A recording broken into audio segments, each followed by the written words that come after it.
Hi, good morning. Very exciting ang pag-uusapan natin ngayon is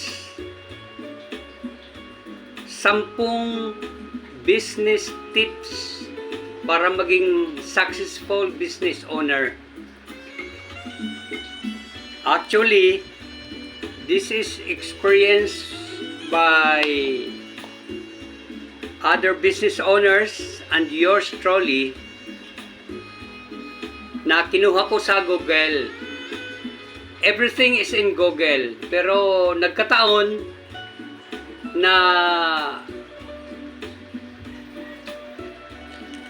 na research ko ito. So, ibabahagi ko sa inyo 10 na business tips for business success. Anong number 1? Okay, number 1 is get organized and planned. Don't forget your ball pen and your paper. Ball pen at papel. Get organized and planned. That's number 1. Number 2 is keep detailed records. So, hindi natin maiwasan, may mga forms tayo na doon natin ilalagay yung mga detalyadong records natin. Halimbawa, yung income statement, yung mga business growth. Number 3, learn about competitors. Sa negosyo ko, may mga competitors na may mga sila, may mga skill sila, pero hindi kaya ng aking konsensya, kaya kumalas ako sa kanila. Pero at least napag-aralan ko sila kung paano sila mag-market ng kanilang services. Number 4, understand the risk and rewards. Anong risk? Okay. At anong rewards? Kung ikaw ay magpapatuloy sa mga maling sistema, may risk. Ano naman ang reward? Maganda ang reward kapag maganda ang iyong gagawin. Is the consequence, ika nga. Number 5 is focus on customer service. Kami sa TPC Scrap Enterprises, paper and metal scrap buyers, mayroon kami mga services. Yan, i-explain ko yan kahapon. It is vlog number 79. Yeah. Kailangan mag-focus tayo sa customer service natin. Ano bang may offer natin na serbisyo? Halimbawa, libreng Transportify, libreng tracking service. Nakapokus kami roon. Kapag wala na kaming trucks na may offer dahil top 16,000 corporations ang market namin. Halimbawa, sa Bicol, mayroon kaming 2 10-wheeler truck na kailangan. Pag naubusan kami ng trucks, pumupunta kami sa Transportify booking.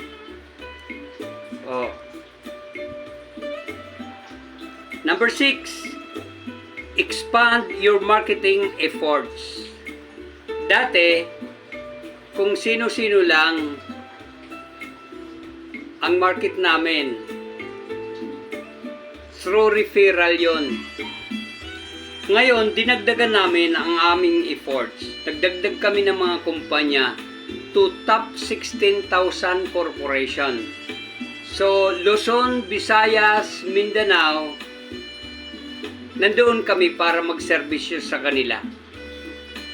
In-expand po namin ang aming marketing efforts.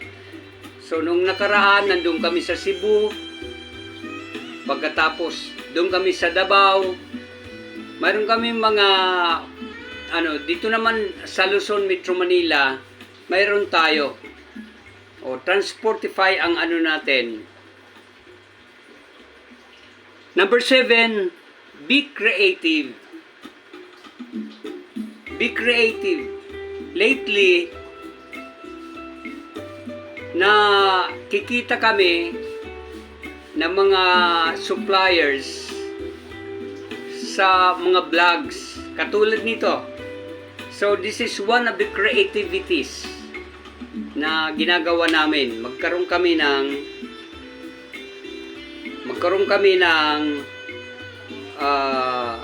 pamamaraan papaano namin dadagdagan na aming serbisyo.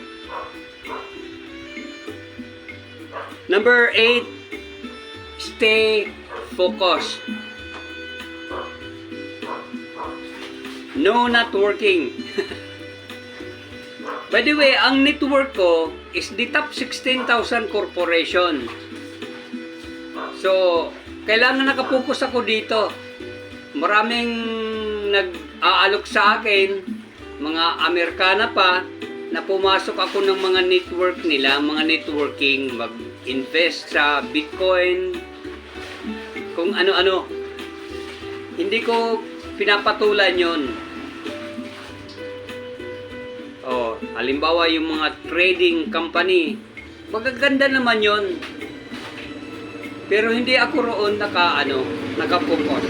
Nakapokus ako sa network ko, the top 16,000 corporation. Kung hindi ako nagkakamali, sa Bicol nakita kami dahil sa vlog. Nakikita kami ng Philippine Airlines sa mga vlogging system namin. Na nung nakaraan pagpunta namin sa Davao, nag-vlog ang wife ko ng yung mga airplane, Cebu Pacific Airplane, Philippine Airlines. So ipinost ko yun sa vlog, nakita kami ng Philippine Airlines, nagpasalamat sila na tinangkilik namin ang kanilang serbisyo. So that's it. Number 9, explore technology.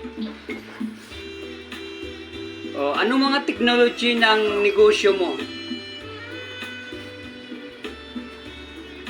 Kailangan mo ng mobile phone, kailangan mo ng laptop kung kailangan mo ng mga computer gadgets, mga computers mismo. Halimbawa, naggawa ko ng certification of confidentiality, kailangan ko ng computer. Kailangan explore natin ang iba't ibang technology para yan sa pagninegosyo. And number 10, be consistent. Hindi ka pa uupat, hindi ka pa upat kung sino-sino lang. Kailangan consistent tayo. Hindi siguro yan mag-click-click. Alam mo si Thomas Edison, nagkamali siya 10,000 times.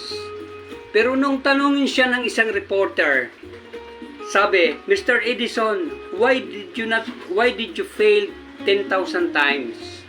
Alam niyo ang sagot ni Thomas Edison, no, I did not fail 10,000 times, but I have learned 10,000 times kung paano hindi umiilaw ang bulb. So, yan ang kanyang sagot. Kada eksperimento ay isang paraan para ka matuto. Hindi yung susuko ka kagad. So, ganun ang negosyante. Now, we are confident na madadagdagan ang aming mga customers or mga suppliers because we have expanded to 16,000 corporations. Ang Bicol, isa na yan. Nakikita na tayo ng and I will continually vlog online, siyempre, para makita kami, mapansin kami ng mga in charge ng disposal, yung mga disposable records nila. highly confidential documents para hindi kayo manganib na maisara ang inyong kumpanya. Huwag kayong magsusunog ng papel, huwag kayong magbabaon sa lupa, baka mahuli kayo ng DENR. At mayroon tayong batas, yung ginawa noong 2012 na data privacy. Okay, that's all. Don't forget to subscribe para updated kayo sa mga bagong video katulad nito, para maging ano tayo sa ating intellectual life. We must be learned, skilled, with a successful mind. Thank you. Have a nice day. Take charge. Bye-bye.